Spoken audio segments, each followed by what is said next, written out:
So I think there's a really, really positive outlook going into the season with this pitching rotation. I think there's high expectations for sure, but there's a lot that this rotation might have given you.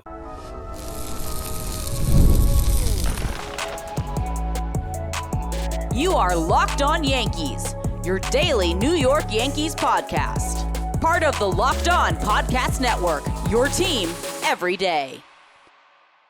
Welcome to Locked On Yankees, which is part of the Locked On Podcast Network, your team every day. Thank you for making us your first listen every day. I'm Stacey Gotsulias. I've written for ESPN, the Hardball Times, Baseball Prospectus, and I am about to start my 7th season hosting this show. And with me is my co-host, Brian McKeon. Yeah, I hosted at WFAN. I worked at SiriusXM, and I'm starting my 2nd season on Locked On Yankees. Yes. Yeah. This is your... Oh, no, you weren't here for spring training last year. That's right. You started when the regular season started. Yeah, we were still in negotiations at that time, so yeah, it took so a while. This is our first spring training together. How exciting. Yes, honored. If you're watching on YouTube, you can see our fancy new spring training report banner that'll be up until opening day. So the budget's gone up, clearly, because we are... There you go.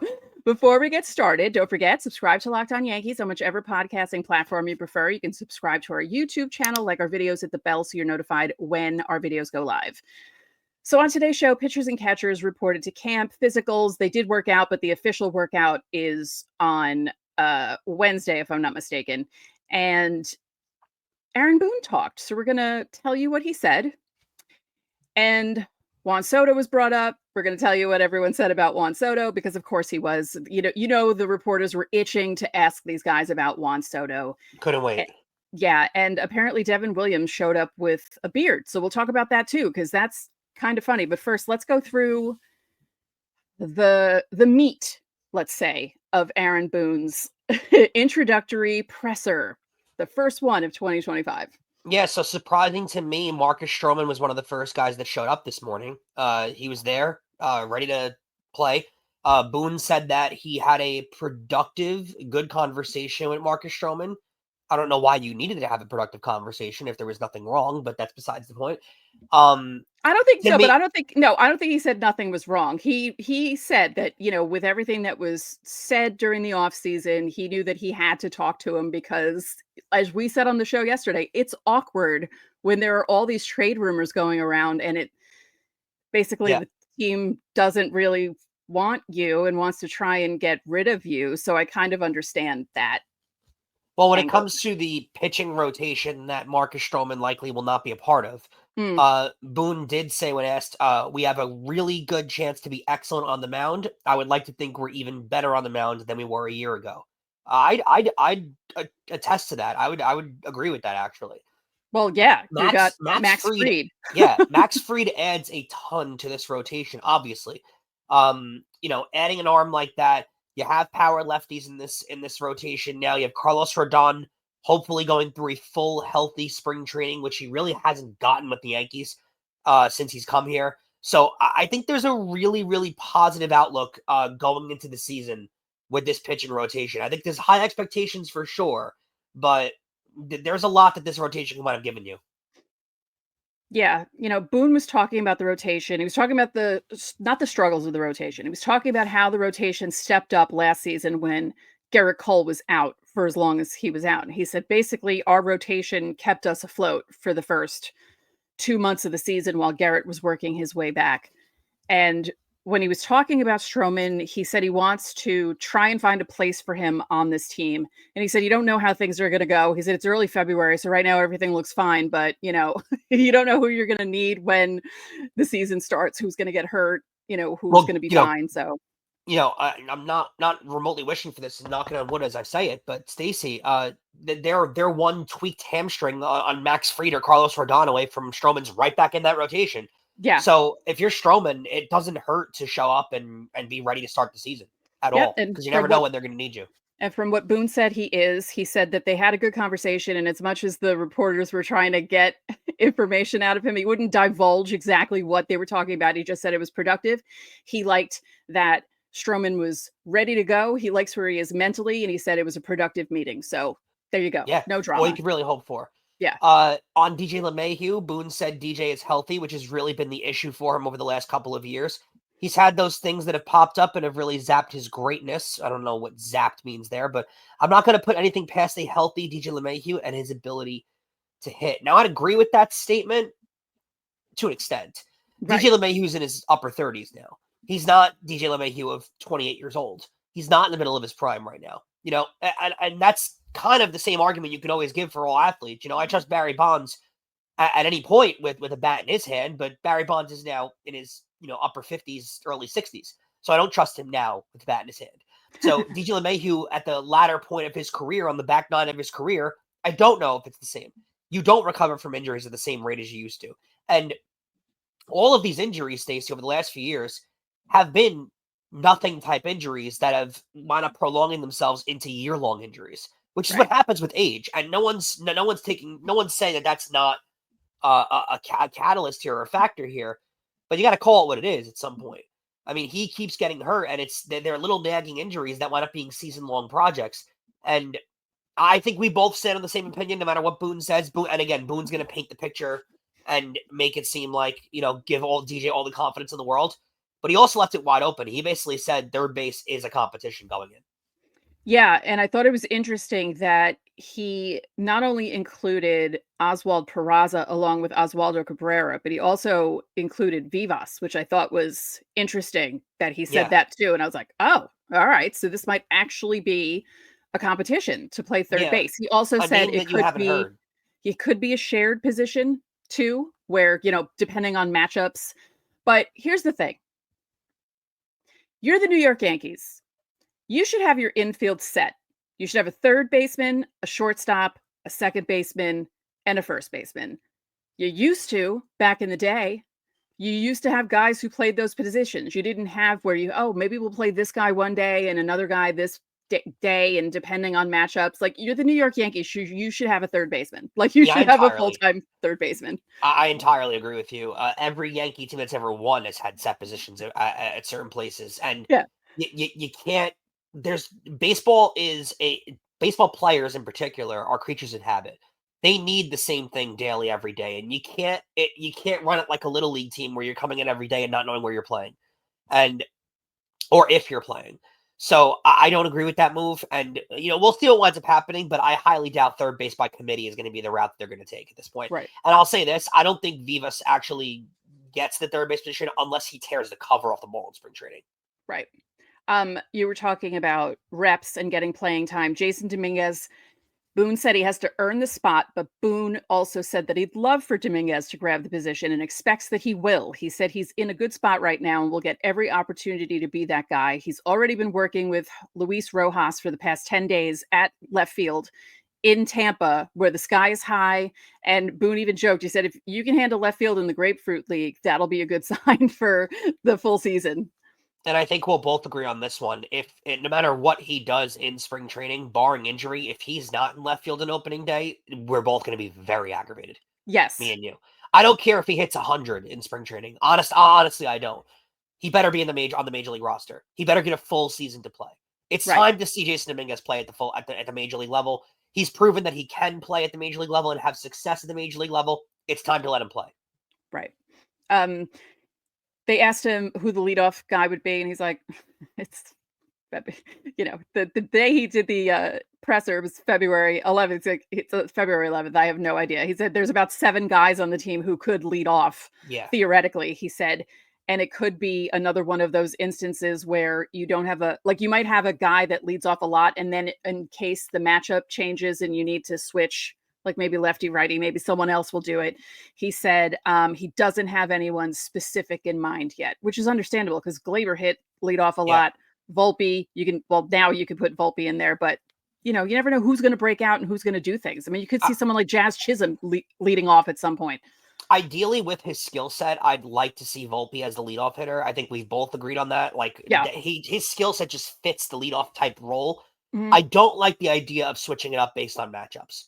I don't either. Just have a guy lead off. Just have it be him. And I think a leadoff hitter is very important because it sets a tone in your lineup every single day. It does. And the leadoff hitter really creates all the good vibes and all the good tones in your lineup on a daily basis. having that guy switch up every single day, you don't allow guys to really find their groove throughout a season if you're doing that. So I would hope that they wind up keeping it consistent when it comes to the leadoff hitter going into the season. Right. He was asked about injuries. Jake Cousins and Clayton Beeter have injuries. Beeter is already throwing. He had a shoulder issue, so he's already started his throwing program. And Jake Cousins could miss opening day. He was on a no-throw protocol for a while, and he will start pitching either next week or the following week after that. And one more note.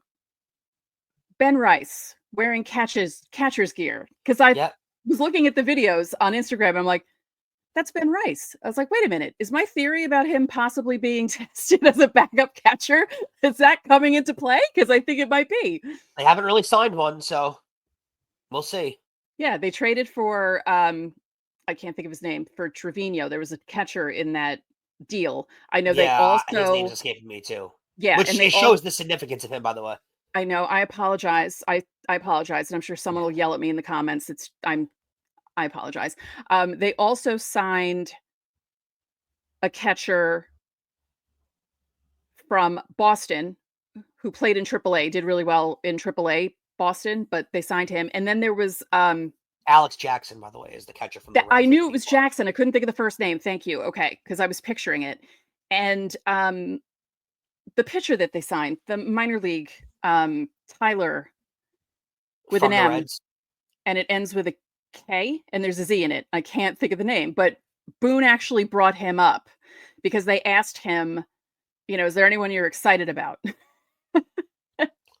I'm surprised he didn't bring out everyone on the roster, but right. But he said, he's like, I don't really know. It's kind of too early. And then also they asked about the year and the players and things being better. And he's like, well, I guess we'll find out at the end of the season if this team is better. Which is the right answer. I don't like that. How is he supposed to answer? You're asking him on day one if the team right now is better than the team that went to the World Series last year. Right. A little bit of a ridiculous question at that point, if you ask me. Matzek. Tyler Matzek. Yeah. I just had to look it up. I knew there was an M, a T, a Z, and a K, and I couldn't think of the other letters, so I apologize. But they signed him. You guys some confidence. Yeah, but I'm so sorry. Boone mentioned him also. But yeah, it was basically first day of spring training stuff. They took their physicals. Everyone seemed fine. Those were the only two injuries, Cousins and Beeter, thank goodness. And yeah, everyone looked good in their introductory videos. Luke Weaver was his charming self in his interview. We have quotes from him coming up later in the show. Don't forget, subscribe to the channel, hit the like button on our videos, hit the notification so you know when our videos go up. You can also join the Locked On Yankees Insiders Club. The link is in the description. You'll get texts from us. You can text us questions, comments, reactions to trades and signings. We send out lineups during the season, roster moves, and breaking news so you don't have to check social media. There's a 14-day free trial. Coming up, there were lots of questions about Juan Soto, so we'll tell you what his former teammates had to say next. Looking for a snack that's both delicious and nutritious? Crack into a good source of protein with Wonderful Pistachios. Wonderful Pistachios is one of the highest protein nuts. Each 1 ounce serving has 6 grams of protein, giving you over 10% of your daily value. Plus, they're packed with fiber and better-for-you unsaturated fats to help keep you feeling fuller longer. Personally, I like the ones with no shells. It's perfect for grabbing and going throughout your busy day. So if I'm snacking while I'm writing out the rundown for the show, if I'm traveling on a long train trip, they're always my go-to. Wonderful Pistachios provide all 9 essential amino acids and all that protein. So get snackin' and get crackin' with the snack that packs a protein punch. Visit wonderfulpistachios.com to learn more. Thanks again for making Locked On Yankees your first listen. And remember, every Friday is Fan Mail Friday. You can leave questions underneath the pinned comment on our videos Monday through Thursday, or you can join the Locked On Yankees Insiders Club and you get top priority on Fan Mail Friday. The link is in the description. So obviously, Juan Soto's departure was a huge talking point on the first day of spring training because the reporters were on their way down to Florida thinking of their Juan Soto questions, like just itching to be able to ask these guys about Juan Soto. And, I have to say, all the answers I heard were great.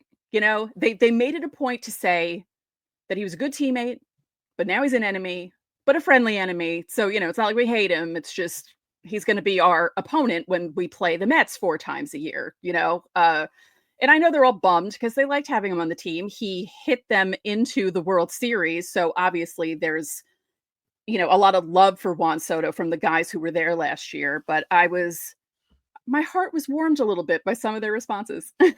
Yeah, and far be it some players to complain about him taking more money to go somewhere else. I don't think any player is ever going to begrudge another player for doing that. So no, actually, Luke Weaver had said something about that. Like, he, yeah, good for him for getting what he got from the Mets. which is the truth, and I think a lot of players would emulate that same statement. So I agree with it. Aaron Boone's comment. Obviously, we did a lot to try and keep him here. I think everyone understands how much we wanted him back. That being said, there's a lot of ways to build a great team. I think that the moves we made this offseason give us that chance. I'd agree with him. That's the best way to look at it. You lost a great player, absolutely. And is it going to look weird in 20 years when you look back on Juan Soto's career? That's 5 years from being retired, which is weird to say.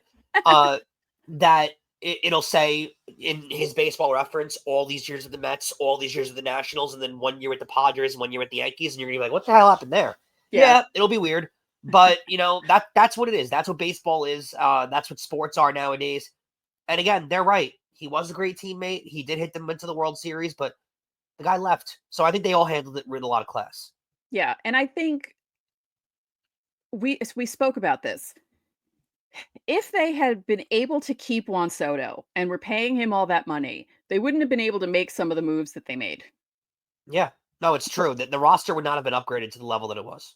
Yeah. So he is a big loss when you think about him batting with Judge, like that combination. He had the most home runs he's ever hit batting in front of Aaron Judge. So that's kind of depressing to not have that combo. But I'm not dreading this season. Like some Yankee fans seem to be dreading the season because Juan Soto's not here. And I just want them to get out of that mindset and don't think that everything's going to be a disaster. I feel like this team's going to be better than some people are giving it credit for. I think expectations are definitely high, but again, I think they're more of a well-rounded roster right now going into the year than they were last year. That's not saying that I wouldn't want Juan Soto on this team, but it feels like the roster is more well-rounded right now than it was last year.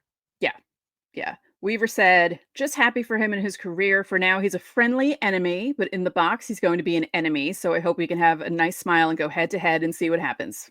And now I'm picturing both Juan Soto and Luke Weaver smiling at each other. And I could see that happening. Yeah, exactly. It is weird, though, how many reporters asked questions to the pitchers about facing Juan Soto. What is it going to be like facing him now? They play the Mets like 4 times this year. Right. Like they don't, it's not like he went to the Red Sox and they're facing them 13 times. Like, that's what I thought. I'm like, he's not going to see them a lot. Like, it's really, it's strange. Like they made it seem like he went to an AL team and they're going to see him all the time. And it's like, you do realize that they only play 4 times, right? Yeah. At most, Luke Weaver's going to face Juan Soto, 3 times this year?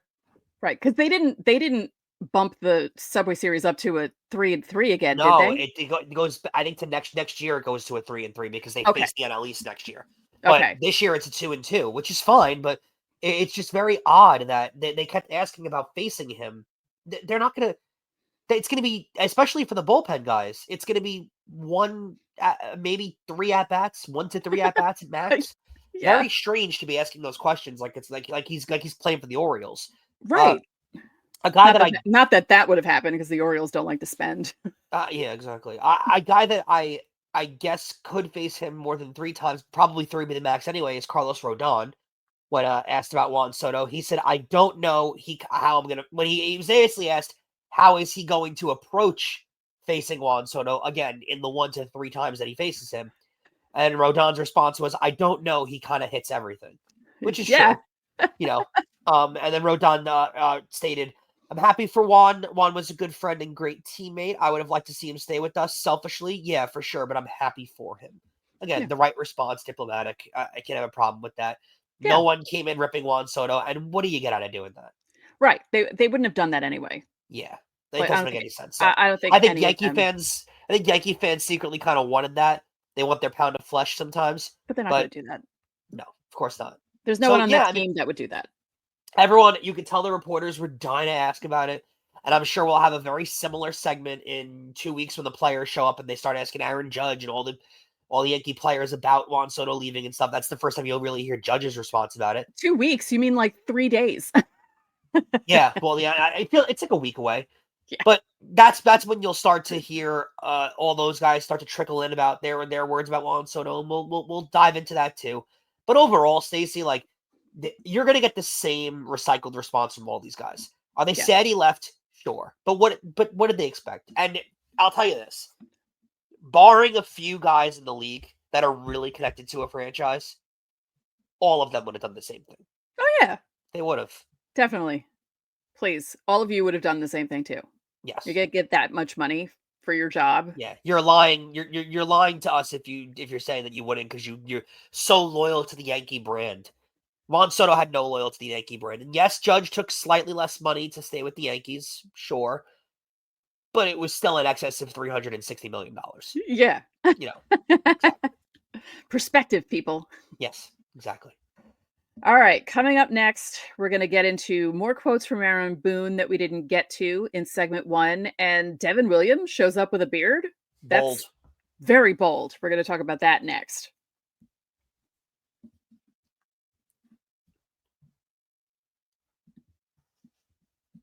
I know something you really want to break down. The Dodgers trash talking stuff was brought up to Aaron Boone. Well, that was another thing that the reporters, it was Juan Soto, Marcus Stroman, and the Dodgers trash talking that they kept asking multiple questions about all day. In classic Yankee players being trained properly form, they said a lot without saying anything at all. Very well trained athletes. The Yankees clearly get their athletes trained on media availability really well. Yes, they do. So Boone was asked about the Dodgers trash talking and if it bothered him. He said probably a little bit. Hopefully we're in that position next year and handle things with a little more class. So that's a little bit of a dig. He also said sometimes you're coming off the drunkenness of winning a world championship, and some guys are more inclined to spout off and be a little more colorful than others. But he also made it a point, which was my point all along, to mention that you didn't hear that kind of stuff from someone like Freeman, Betts, Ohtani, or even Kershaw. So that was another dig, because he was talking about how it was basically scrubs who were saying things about the Yankees. It wasn't the main stars of the Dodgers. So, some people have things to say about what Boone said. And what was he going to say? No comment? Because the reporters wouldn't accept that either. Because if he said that, then people would be complaining. Yeah, exactly. And that is a good point, though. The non-scrubs, the superstars, had more class and didn't say anything. It was the guys that, quite frankly, who aren't asked for a quote, that gave the quote. Yeah. Those are the guys who went out there and gave it. And Boone reiterated that and said it without saying it. And that's fine. We'll say it for him. But it's the truth. And you know what? That level of trash talk, again, I think Boone handled this quote perfectly, which is something that's very rare that you'll hear me say. But he handled it perfectly. He basically let you know that the guys who spoke are the guys that really no one asked to speak.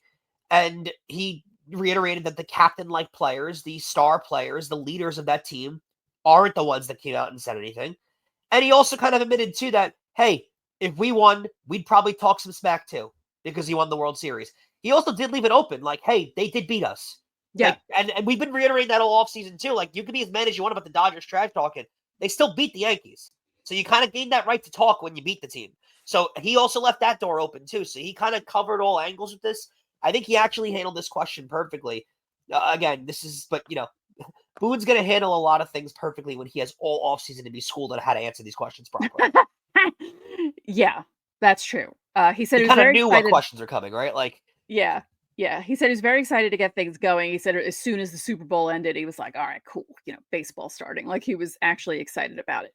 And, I know I complain about Boone all the time. And if you've watched the show for my entire tenure, I've been complaining about him. But I like Boone as a guy. I do. I think he's great. I know he's great with the players, but his in-game managing drives me absolutely crazy. Like, I wish there could be a manager and a co-manager where he can manage the players and their attitudes and make sure everyone's okay. And then you have the other guy who actually makes the decisions in game. I'd agree with that. And I wish I had a guy that was completely separate from all that just into speaking to the media. Yeah. That too. They asked him about extension talks. he said he's not concerned about that. And he just said he's so fired up to get started that he's not going to worry about that. Which means he's getting an extension. Yeah. Sometime during spring training, he's getting an extension. Yeah, it's happening. Yeah. Before opening day, he'll have one. Yeah. And you would only make the response that he made that he's not concerned if you're getting one. Right. And you're very confident you're getting one. So he'll be extended at some point in the middle of spring training. I can almost guarantee that.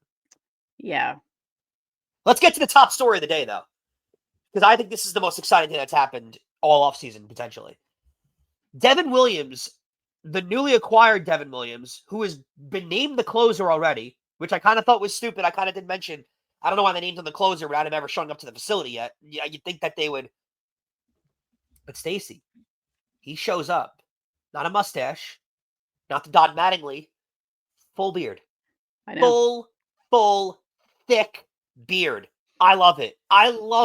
And a player that came from a different organization that this is what we said. This is what it was going to take. A guy the Yankees wanted that came into the facility. They wanted him. They traded for him. They gave up pieces for him. And he has the guts to walk in with a full beard. I'm so happy. Now, he might shave it by tomorrow. Who knows? But I think he said he hasn't shaved his face in like 8 years or something like that. And it's something he wants to. They just have to get rid of that rule. It's ridiculous. Like, I understand not wanting guys to look like Charlie Blackmon or Brandon Marsh, with the wet hair and the long hair and the long beard. But let the guy have a beard. Let the guys have dreads if they have them. Let them wear something under their helmet. Just get rid of that. The policy is 50 years old. Honestly, it was kind of racist when you think about, like, it wasn't just the hippie stuff. Like, they wanted people to not have, Oscar Gamble had a bit of an afro, but they didn't want, you know what I mean? Like, there was some stuff going on with that rule. And I think they need to relax it. Like, not completely, like I said, we don't need to have guys that look like they haven't bathed in 5 years, but let the guys have beards.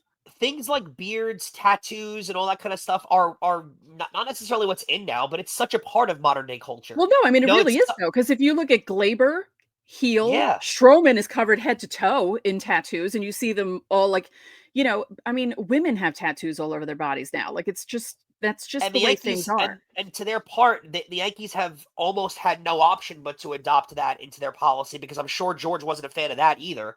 But they've almost had no option but to adjourn that into their policy, because so many players have them now. It's so consistent with players around the league right now, where you can't not acquire players with tattoos, or else you would have nobody on your team. I think AJ is covered. I think AJ Burnett and CC, especially AJ, when he first came over, he had he was really one of the first ones that was covered in tattoos. And I remember when that happened, I was like, I'm surprised they're not making him wear sleeves, like long sleeves to cover everything. But it's 2025. It's time to get rid of the facial hair policy. Let these guys have beards. Some of them do it for superstitious reasons. Some of them do it because it's annoying to shave. I know how annoying it is to shave my legs all the time, so I can't imagine what it's like to shave your face all the time. You have to have stuff happening there, Yeah, and I'd say this too. Beards are definitely in when it comes to popularity in men's trends as it is right now. Yeah. There are plenty of men in professional settings that have facial hair. Plenty of men in professional settings. Bosses, CEOs that have full beards. So I don't know why the New York Yankees a sports team are somehow above that. That policy should have died with George. That policy should have been done away with 15 years ago now, right? He died in 2010, 15 years ago. So let's do it. Let's start a petition to make that happen. But we knew it was going to take this. It was going to take a player who they wanted specifically. I hope he doesn't. Devin, don't shave. Please don't. Don't give in, Devin. We knew. Call their bluff. That's what you got to do. If they try to tell you to shave, just say no and see what happens. Are they really? What are they going to do? Trade him? Yeah. Are they really going to trade for him? Name him their closer in the offseason before he throws a pitch in pinstripes. And then immediately trade him or not play him because he has facial hair? Yeah. Call their bluff. See if they won't do it. Yeah. I guarantee he'll pitch a game with a beard next year. And if they allow him to have a beard, how many of those guys are going to grow them? do you Oh, think? so many. The majority of the team will, because they finally can.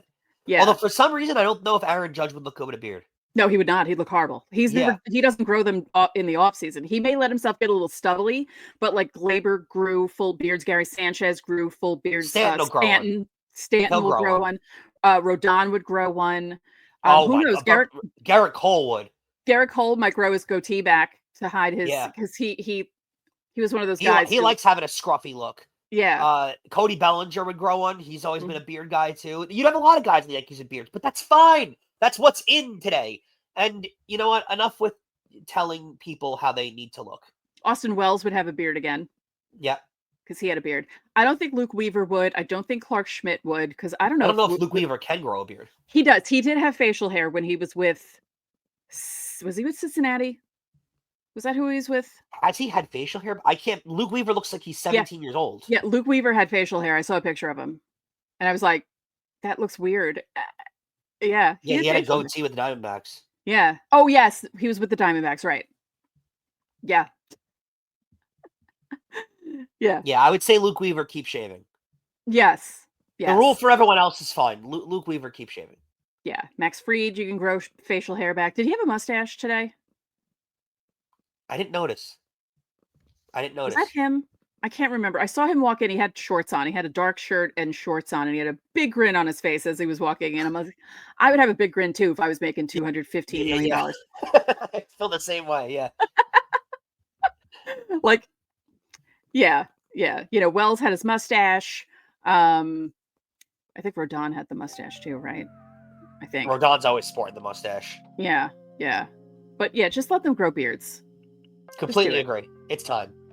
Coming up this week, it's mock lineup time. I know we were just talking about how Boone was saying it was too early to even think about anything like this, but we're Aaron Boone, and it's not us making the lineup, so we're going to make a mock lineup and discuss it, because why not?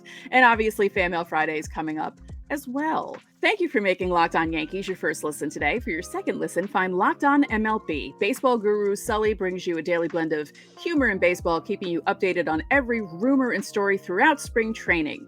Find Locked On MLB on YouTube or wherever you listen to your podcasts. So that'll do it for this edition of Locked On Yankees. I'm Stacey Gotsulias. And I'm Brian McKeon. We'll catch you tomorrow.